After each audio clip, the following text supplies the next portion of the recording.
नमस्कार फ्रेंड, आप सब कैसे हैं।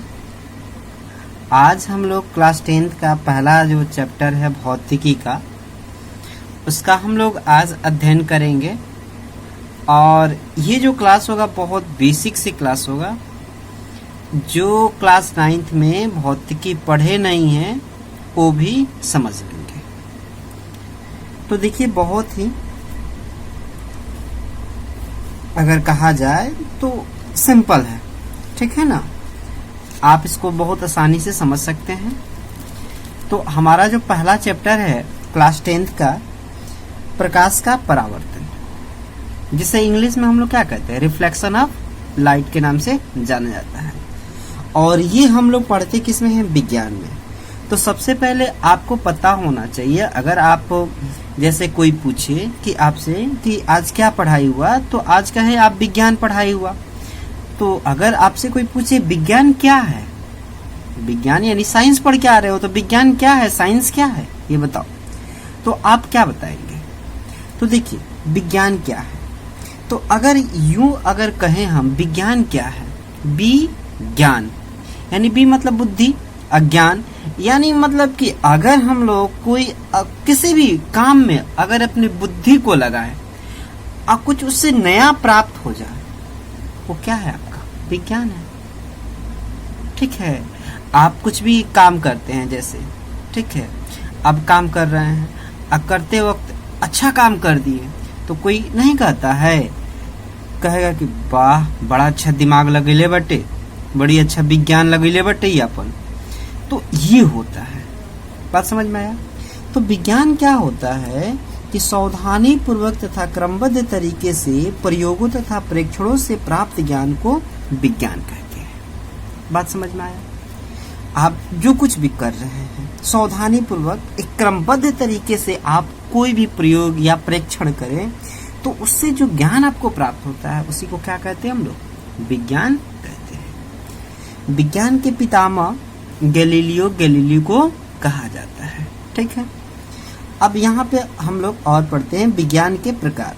देखिए, विज्ञान जो होता है मुख्य रूप से ये दो प्रकार के होते हैं, एक तो भौतिक विज्ञान और एक जीव विज्ञान। भौतिक विज्ञान में हम लोग क्या करते हैं, ऊर्जा तथा द्रव्यों का अध्ययन जिसमें करें हम लोग, उसे क्या कहते हैं हम लोग, भौतिक विज्ञान। अब पेड़ पौधे जीव जंतुओं का अध्ययन जिसमें करें उसे हम लोग क्या कहते हैं, उसे जीव विज्ञान कहा जाता है। अब जो भौतिक विज्ञान होते हैं इसके भी दो ब्रांच होते हैं, एक होता है भौतिकी और एक होता है रसायन शास्त्र। भौतिकी जिसे फिजिक्स इंग्लिश में कहते हैं, रसायन शास्त्र जिसे इंग्लिश में केमिस्ट्री कहा जाता है।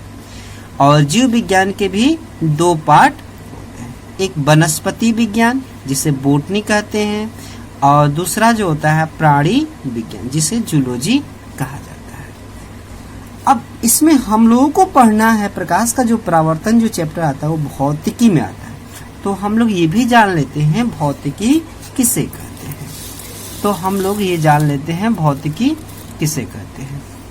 तो देखिए, भौतिकी विज्ञान की वह शाखा जिसमें ऊर्जा का रूपांतरण तथा द्रव्यों संबंधित विवेचनाओं का अध्ययन करें, उसे क्या कहेंगे हम लोग, भौतिकी। यानी भौतिकी में हम, भौतिकी जो होता है विज्ञान की वह शाखा होती है जिसमें ऊर्जा का रूपांतरण के बारे में हम लोग पढ़ेंगे, द्रव्यों के बारे में हम लोग पढ़ेंगे। उसका अगर अध्ययन करते हैं तो उसका जो अध्ययन करेंगे वो कहाँ करेंगे, वो भौतिकी में करेंगे। बात समझ में आया। इसी में हम लोग क्या अध्ययन करने वाले हैं, प्रकाश के बारे में। तो ये यहाँ से हमारा चैप्टर चालू होता है, ये आपका बेसिक था। ठीक है, अब यहाँ से चालू होता है प्रकाश।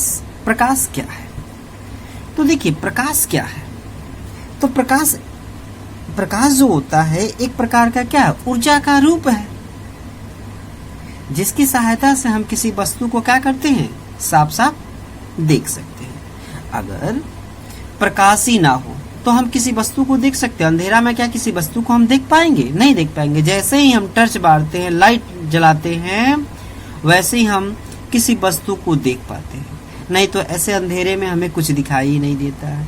तो प्रकाश क्या है, ऊर्जा का एक, जिसकी सहायता से हम किसी वस्तु को साफ साफ देख सकते हैं। या आप इस शब्दों में बोल सकते हैं कि प्रकाश वह बाह्य भौतिक कारक है जिसके किसी वस्तु पर पड़ने से हमें देखने की अनुभूति होती है कि हाँ, इस वस्तु को हम देख पाते हैं। ये बात समझ में आया? आगे देखिए, प्रकाश का स्रोत। क्या होता है प्रकाश का स्रोत? तो देखिए, प्रकाश उत्पन्न करने वाले वस्तु को क्या कहते हैं हम लोग? प्रकाश का स्रोत कहते हैं।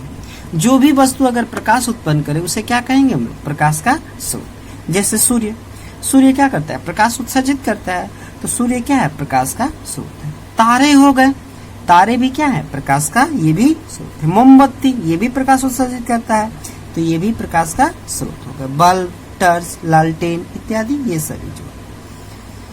अब प्रकाश के जो स्रोत होते हैं वो मुख्य रूप से दो होते हैं। एक आपके प्राकृतिक स्रोत होते हैं, एक मानव निर्मित स्रोत होते हैं।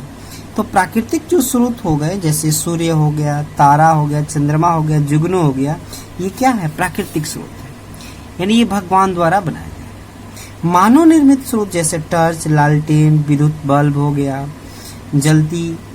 जलता हुआ कोयला हो गया, मोमबत्ती हो गया इत्यादि, ये सब क्या है? मानव निर्मित स्रोत है। तो ये मनुष्य ने बनाया है और इससे भी प्रकाश उत्सर्जित होता है। आगे हम लोग बढ़ते हैं। आगे हमारा है, देखेंगे आगे हम लोग जानेंगे प्रदीप्त वस्तु, अप्रदीप्त वस्तु। प्रदीप्त वस्तु क्या है? जो वस्तु स्वयं प्रकाश उत्सर्जित करे, यानी जिससे प्रकाश स्वयं उत्सर्जित हो, उसे क्या कहा जाता है? प्रदीप्त वस्तु कहा जाता है, जिसे इंग्लिश में ल्यूमिनस ऑब्जेक्ट कहा जाता है। जैसे सूर्य में से क्या होता है? सूर्य खुद से प्रकाश उत्सर्जित करता है, तो क्या है? प्रदीप्त है। तारा भी क्या है? प्रदीप्त है, ये भी स्वयं से प्रकाश उत्सर्जित करता है। विद्युत बल्ब ये भी क्या है? प्रदीप्त वस्तु है। मोमबत्ती ये भी क्या है? प्रदीप्त वस्तु है। बट चंद्रमा नहीं है, चंद्रमा स्वयं से प्रकाश उत्सर्जित नहीं करता, ये सूर्य से प्रकाश लेकर तब चमकता है। बात समझ में आया? अगला देखिएगा, अदीप्त वस्तु क्या होता है? जो वस्तु प्रकाश उत्सर्जित ना करे उसे अदीप्त वस्तु कहा जाता है। जैसे मिट्टी हो गया, कलम हो गया, किताब हो गया, ब्रेंच हो गया, लकड़ी हो गया, ये सब क्या हो गया? ये सभी जो होते हैं प्रकाश उत्सर्जित नहीं करते हैं, और जब ये नहीं करते हैं तो इन्हें क्या कहते हैं? अदीप्त वस्तुएं कहा जाता है। ये बात समझ में आया? चलिए हम लोग आगे बढ़ते हैं और आगे देखते हैं। आगे है आपके प्रकाश के किरणें। प्रकाश की किरणें क्या है? तो प्रकाश की गमन पथ को क्या कहते हैं? किरण कहते हैं। यानी अगर प्रकाश जिस पथ पर गमन करता है, प्रकाश जिस पथ पर गमन करता है उसे हम लोग क्या कहेंगे? किरण कहा जाता है। और ये जो किरण जो होती है, किरण को हम लोग किससे दर्शाया जाता है? एक तीर के निशान से दर्शाया जाता है। अगर इस तरीके से दे दिया जाए तो क्या है? किरण है। प्रकाश जो होती है हमेशा किस रेखा में गमन करती है? तो सीधी रेखा में गमन करती है। बात समझ में आया?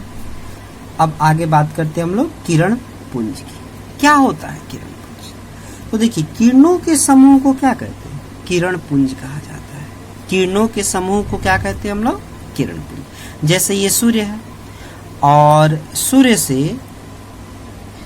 से प्रकाश निकल रहा है, एक किरण निकल रही है, तो ये सारे किरण जो एक साथ, बहुत सारे किरण साथ चले तो उस सबको क्या कहेंगे हम लोग? किरण पुंज कहेंगे। और ये जो किरण पुंज जो होते हैं ये 3 प्रकार के। कौन कौन? अपसारी किरण पुंज, समानांतर किरण पुंज और अभिसारी किरण पुंज होते हैं। एक एक करके हम लोग समझते हैं अपसारी, समानांतर और अभिसारी क्या होते हैं। तो देखिए, अपसारी किरण पुंज क्या होता है? अपसारी किरण पुंज देखिए, किसी बिंदु से निकलकर प्रकाश फैल जाए, किसी बिंदु से निकलकर प्रकाश क्या हो जाए? फैल जाए, उसे हम लोग क्या कहते हैं? अपसारी किरण पुंज कहते हैं। जैसे आपने टर्च जलाया होगा, टर्च बारा होगा, तो जैसे ही टर्च जलाते हैं और टर्च जलाकर हम लोग देखते हैं तो बहुत दूर उसका प्रकाश क्या होता है? फैलता जाता है। तो क्या हो गया? आपके समानांतर वो जो है अपसारी किरण पुंज हो गया। प्रोजेक्टर देखे होंगे, एक छोटे से में उसका प्रकाश क्या होता है? प्रोजेक्ट कर जाता है। तो ये क्या है, अपसारी किरण पुंज है। तो अपसारी किरण पुंज का डिफिनेशन क्या है, किसी बिंदु स्रोत से प्रकाश निकलकर एक दूसरे से दूर जाती हुई किरणों के समूह को क्या कहते हैं, अपसारी किरण पुंज। तो देखिए किसी बिंदु स्रोत से निकल रहा है और एक दूसरे से सब दूर जा रहा है, तो इस सारे समूह को क्या कहेंगे, अपसारी किरण पुंज कहते हैं। बात समझ में आया। अगला देखिए, समानांतर किरण पुंज। समानांतर किरण पुंज क्या होता है कि वैसा किरण पुंज जिसमें किरण एक दूसरे के समानांतर चले, एक दूसरे के समानांतर चले, उसे क्या कहते हैं हम लोग, समानांतर किरण पुंज कहते हैं। सूर्य से जो प्रकाश आ रही है, जो किरण आती है, वो किस रूप में आती है, समानांतर किरण पुंज के रूप में आती है। ये बात याद रखेंगे। अगला हम लोग देखते हैं अभिसारी किरण पुंज। तो देखिए अभिसारी किरण पुंज क्या होता है कि वैसा किरण पुंज जिसमें किरणें सभी दिशाओं से चलकर एक बिंदु पर अपसारित हो जाए, यानी एक बिंदु पर आकर सभी किरण मिल जाए, उसे हम लोग क्या कहेंगे, अभिसारी किरण पुंज कहेंगे। बात समझ में आया। यानी एक बिंदु पर आकर बहुत हर जगह से किरण आकर एक बिंदु पर आकर मिल जाए, तो उसे क्या कहेंगे, अभिसारी किरण पुंज कहते हैं। तो ये आपको समझ में आया होगा।